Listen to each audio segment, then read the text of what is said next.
Let's continue with chapter 3 and the Eagle Prince. Let's look over our stats again, in case somebody else already forgot. We are still at 4 humanity of 5. We are getting quite hungry, lost 1 willpower, but we are uninjured and have no violations in the Masquerade.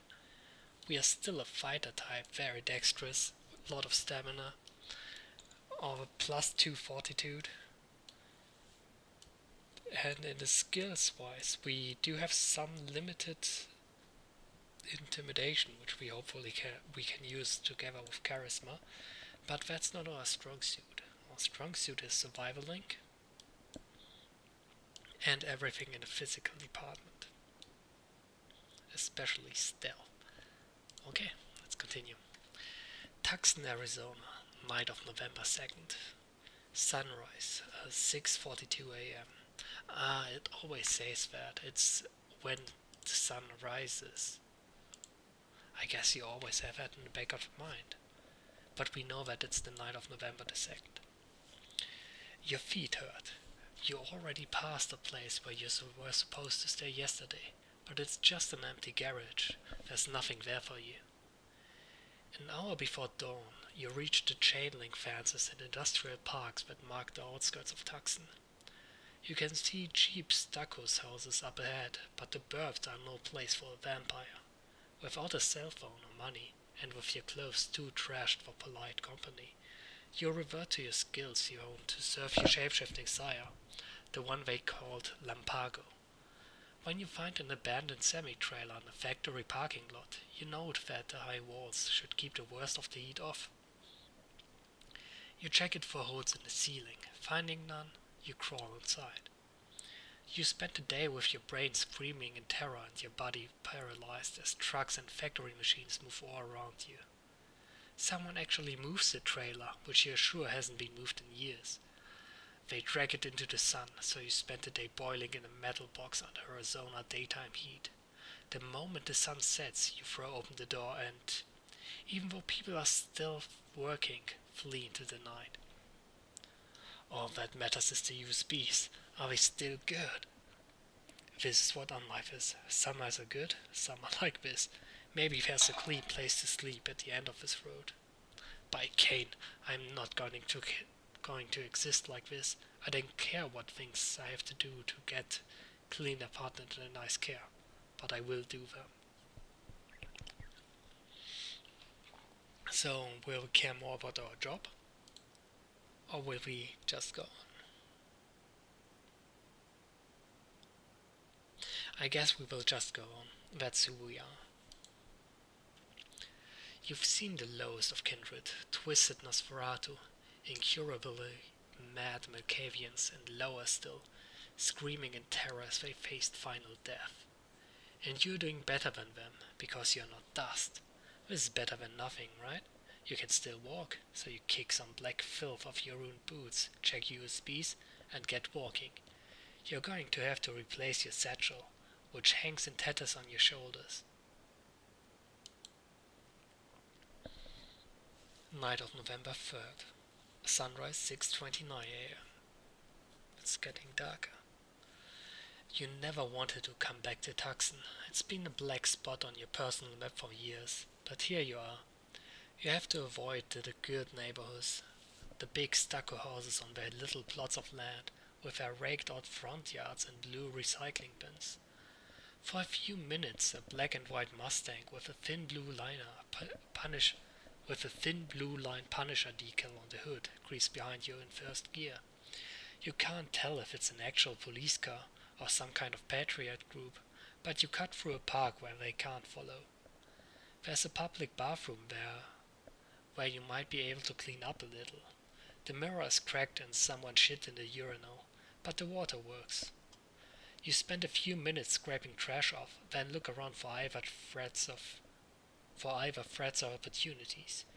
Your hunger is ignoring their direction, a distraction in the back of your mind, but you can still think, and you find yourself thinking, where are all the junkies? It's not like this is a nice park. You lurk in the shadows for a few minutes, just to remember what it's like, but you don't see anyone. That's when you recognize where you are. An abandoned building rises above you, and when the wind shifts, you can still smell the chemical fire. This was the lair of your nameless sire, the one the other kindred called Lampago. You crawled out of here very few nights to escape her spawn and to provide her sustenance she craved. She was a monster, but she made me strong. I've tried to maintain her savage power and will to survive in my blood. She was a mindless brute. I hear the Prince of Tuxin is of my clan, though. Maybe I can learn the arts of civilization from him. In her own way, she was a mystic, a visionary, and a heretic. I will carry that flame of enlightened rebellion. I am thinking this, the mindless brute one, the Prince of Tuxin,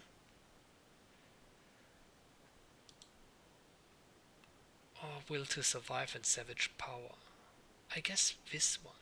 I will want to survive, but I also want to have a decent life, I guess. Yeah, I have to rise up. You've heard interesting things about the Eagle Prince. Not necessarily good things, but he must be wiser than the slithering thing that embraced you and made you her pet. And he awaits in his Elysium. Elysium is one of the defining ideas of the Camarilla. It is a neutral meeting ground where violence and the use of vampire powers are forbidden. In many Elysiums, kindred are allowed to exist as they are, not as the Masquerade demands they be. The Tuxen Elysium is located on the roof of a nightclub called the Viper. You can hear the pounding industrial music from the parking lot, but you're not here for the party. You've been outside the Viper before, but never in and never up. You scan the rooftop and wonder whether to approach first or try to hunt. It's bad form to arrive in an Elysium hungry, but hunting nearby is often forbidden since it attracts notice. An eagle settles on a fire escape. You remember the way that eagle looked at you a few nights ago, and you suspect it's the way in. You follow it up the fire escape, trying to ignore the hunger that has you gnawing on your lip. You don't know what shadow art this place employs, but you reach the top step and the empty-looking rooftop of the Viper disappears. Sorry, I'm gonna read that one again. You don't know what shadow art this place employs, but you reach the top step and the empty-looking rooftop of the Viper disappears, replaced by a sprawling patio covered in cacti and desert shrubs. Footpaths lead through the secret garden, and small stone bridges cross narrow rivulets of cold flowing water. From here, the lights of Tuxen are invisible, and the night sky is the way it is deep in the desert. Shades of purple and blue and black, with the Milky Way brighter than you've ever seen it. It's quiet up here, but the music from the nightclub below vibrates through the trashed soles of your boots as you cross the flagstones. Your fellow kindred watch you with disgust as your boots leave a crumbly trail of black dirt. But you size them up quickly and dismiss them just as quickly. They are weak Camarilla fledgling and neonates, ghouls, dead-eyed mortal servitors, and blood dolls.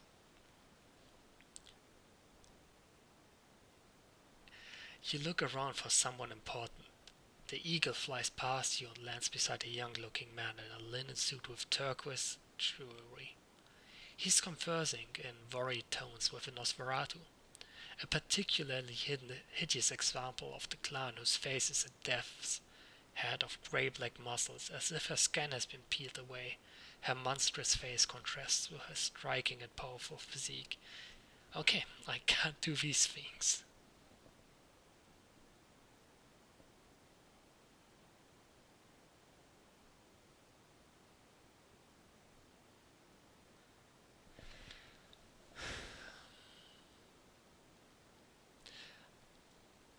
The problem is I'm not sure if I'm already inside of the Elysium. If I'm already inside, then I would use a willpower to ignore my hunger. If I'm not, I would rather go hunt for blood.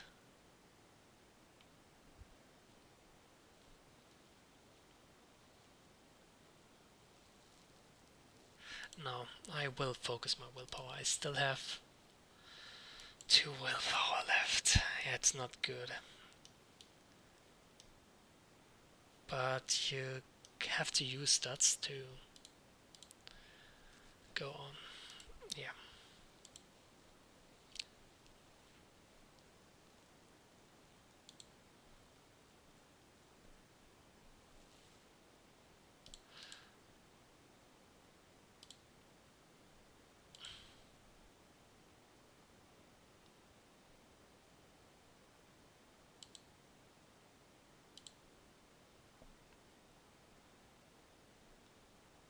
I'm gonna clean myself up. You spot what looks like a mortal servant, a small and swallow man with lank black hair wearing an oversized grey suit, like a refugee from some 20th century war.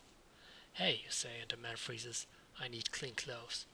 The man calculates for a moment, then his eyes go to your tattered satchel. Come with me, he says. His accent is thick, his breath unpleasant, like bile. You're led downstairs through an old gym. To the showers, you see the man's eyes on your satchel, so you bring it with you, hang it on one shower head, then cross the showers and turn on another. The servant tosses you a bar of soap and approaches with clothes in a nylon bag hung on a plastic coat hanger.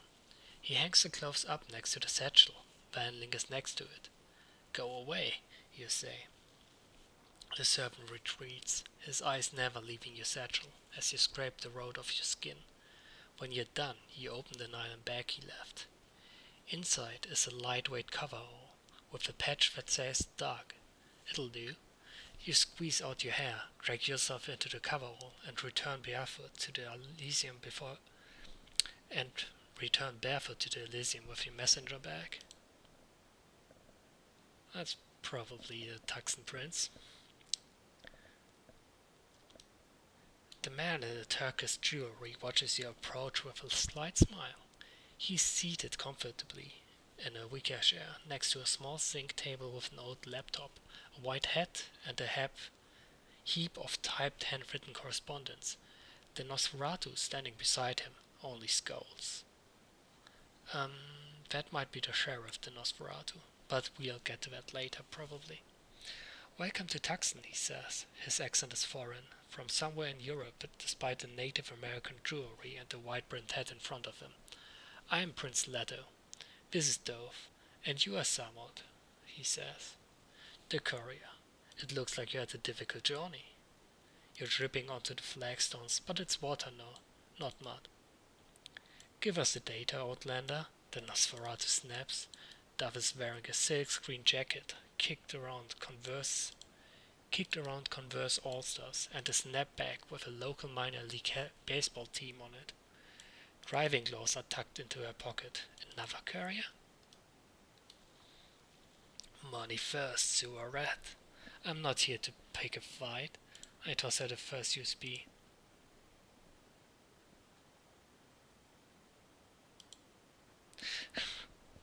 Dove sounds like the sort of Camarilla lapdog who needs to get yanked around. So Dove, do you have a dove? Like this guy has an eagle? Does everyone get a bird? Yeah, that's the one I will go with. I'm not witty usually, but I don't mind picking fights. Oh man, yeah, Nosferatu's are ugly. The Nosferatu glares down at you, but the prince seated beside her only laughs at his tone warm and friendly. Dove has little interest in the creatures of the night. Her dark gifts maintain this Elysium, he says, but she's most useful for what she knows. And right now she wants to know what Vosu's USBs hold. I imagine you do too. So she is doing that magic that hit the entire Elysium on top of the Viper. Very interesting. I don't know if that's a natural discipline to the Nosferatu, actually. I don't think it is. Although it could be. Obfuscate is one of the gifts the Nosferatu have, and with a few dots it makes yourself completely invisible, and I think with a few more dots it could actually hide the entire place. So, yeah, it's probably an obfuscate skill. Obfuscate. You've yanked her around enough, so you see the USBs on Prince Leto's table. So you set the USBs on Prince Leto's table. Thank you, Samet, he says. Leto's laptop is an old Asus, probably intended to read information once before it's destroyed. When the prince inserts the USB, a folder appears with a video and a few TXT files. Feel free to watch, Samet, Leto says. He checks his wecker in Constantine. It's 1:49 a.m., so we do have a lot of time. Then he looks east. He stares for a long time, as if with longing, then shakes his head. I don't think this interests you directly, but I try not to keep secrets here in Tucson. A warm, friendly smile, and eyes that watch you like, where did that bird go? The video opens awkwardly, with a hand holding a webcam. You see a man's face, and then you see a ritual chamber. This will be interesting. Tremere, the walkers, the warlocks, the usurpers, once the clan of sorcerers and blood magicians, their discipline and inter-clan loyalty admired even by their enemies, the Tremere are now scattered and leaderless after the destruction of that great chantry in Vienna. You might have fallen low over the past few years, but not so low as the warlocks. You don't recognize this Tremere. He's white and apple-cheeked with a short grey beard, portly in a way vampires rarely are, like an avuncular college professor. He's wearing a fair isle sweater, vest and pressed slacks, and holding a silver knife with one hand as he tries to adjust the webcam with the other. That's Jasper Knowles, Tremere Magos, Leto says conversationally. Do you know him? I've never seen him before in my life, which is true, so there's no reason to make things difficult. I wouldn't say there's one.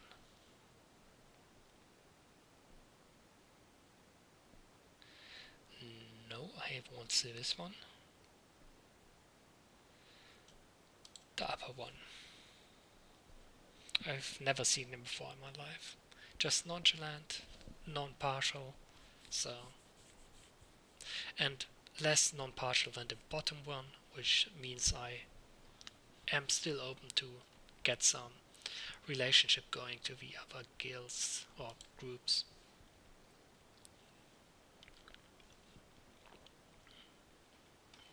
Leto watches you closely as you answer, tongue against his teeth, concentrating. He thinks you know something, but you have never seen this Tremere. Duff gasps.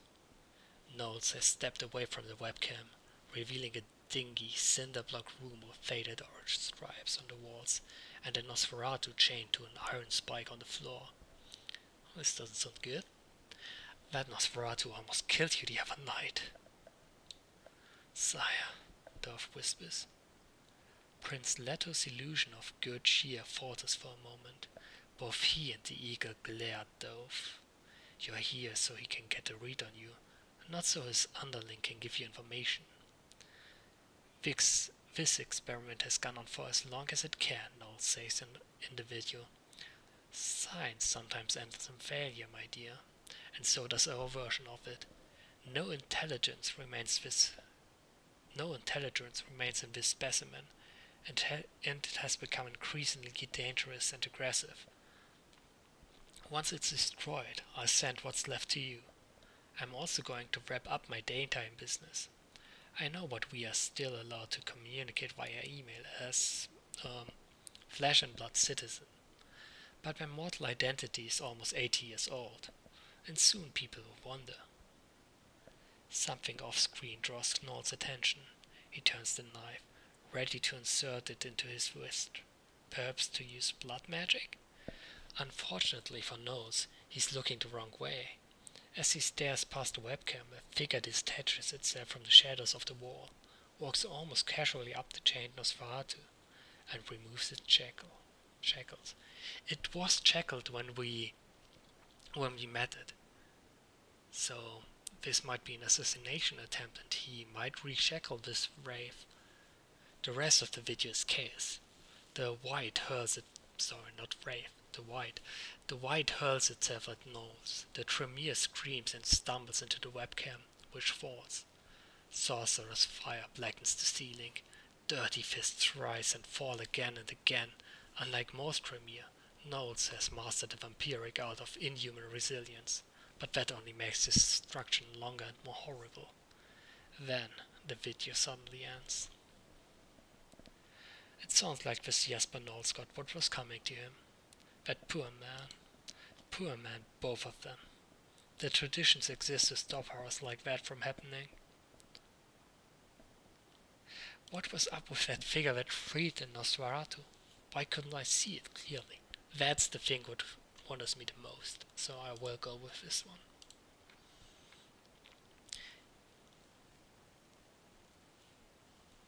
You've never seen Knowles before, Leto says.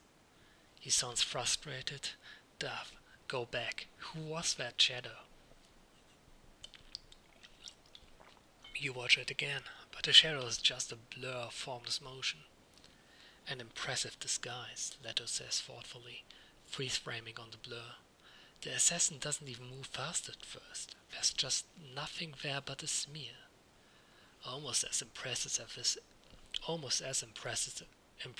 as this rooftop. And what happened to the Nosferatu? Did he escape? He rolls the video back and forth, trying to get a better view of the white. Then he seems to remember you. He reaches into a bag at his feet and hands you a manila envelope, then goes back to scrolling around. $1,000 in 20s. Your job's done. You know the answer to Leto's question, of course. The Eagle's Prince gaze wanders again. He looks east over the skyline of Tucson. I share what I know about my encounter with the white. This will let me get in good with the Camarilla, which might go further than $1,000 ever could. That's definitely true. This one is also true. Yep. I think this one is the more important one. I genuinely want the best for everyone. So, yeah. You describe your narrow escape from the mindless Nosferatu. I'm impressed you're still alive, little neonate, Leto says. The Nosferatu you fought was old and powerful in his time, the child of Veramos himself. Then his tone hardens and slices through the air like a razor. Duff, your sire is now your responsibility. Find and destroy him. You have 7 nights. Watching the video seemed to have taken all the fight out of the Nosferatu. She just nods. You have too many questions. The most obvious is, why did Prince Leto let you watch the video?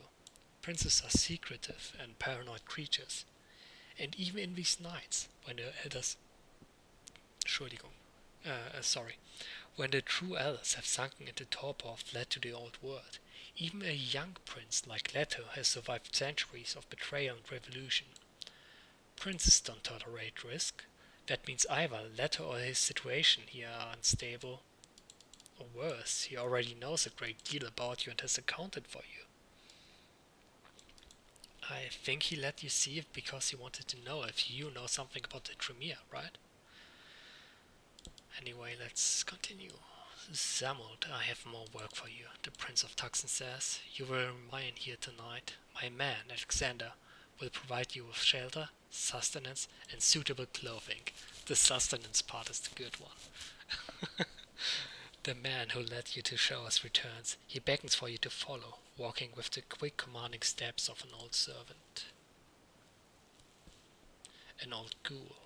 Kindred grow strange and cold as they age, but old blood slaves are strangers still, and sometimes more dangerous. Yeah, because they die as soon as they stop getting blood.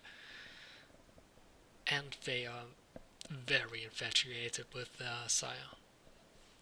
A really cool ghoul is one that actually drinks from multiple vampires, so he doesn't get attached to a single one. This is very good for the ghoul, I guess, especially if it's a hunter ghoul, which exist and are really dangerous. Anyway, let's continue. With that settled, Alexander says, you should drink. He taps a coat into a locked case and takes out the tall flute of blood. The Eagle Prince apologizes for this crude repast, but he does not trust new guests around his herd when they are so hungry. And you must understand that he cannot trust every new arrival. You drain the glass and feel the blood sparkle through your veins. Room temperature blood, even when threatened not to spoil like savor and resonance.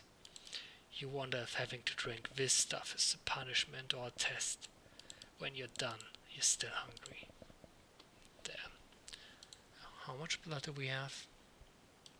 Yeah, 3 points. It's still strong enough to distract us. But we won't go feral if we don't drink this night.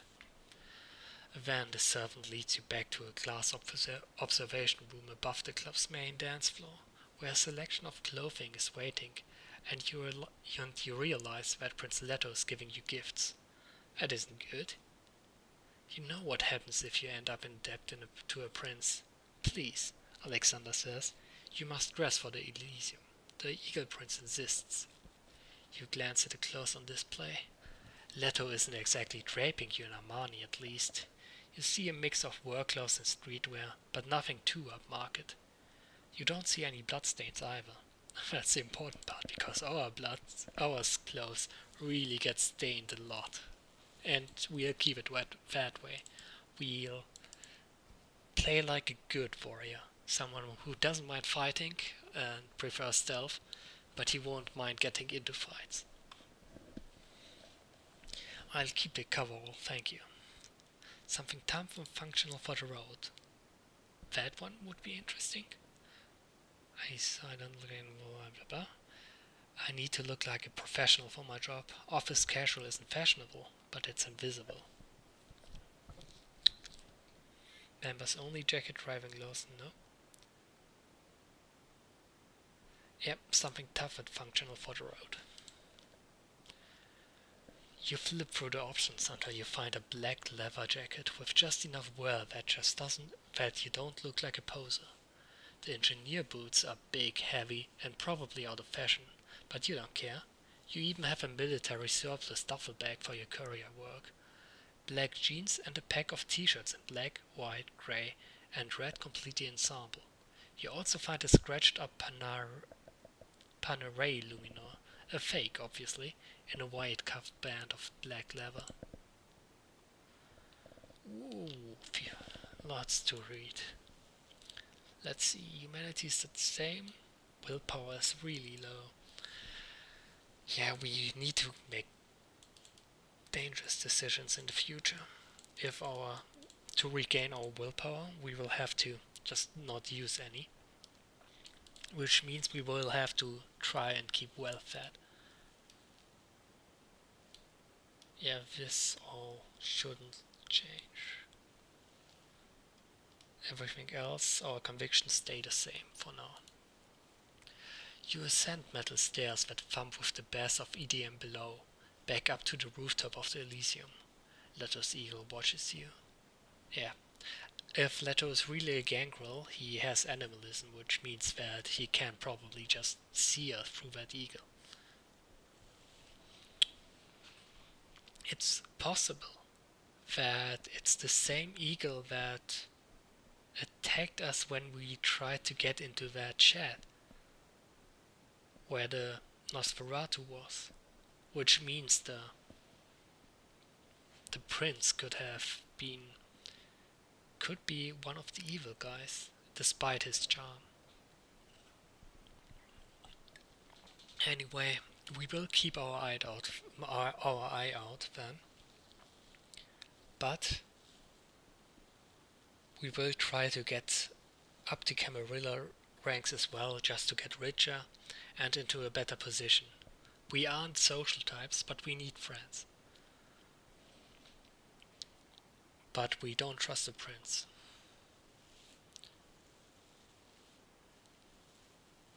A gangrel prince is unusual, even in these nights.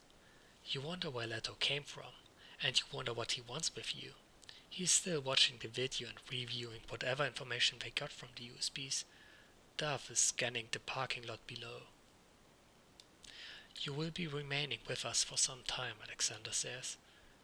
You understand what this means, yes?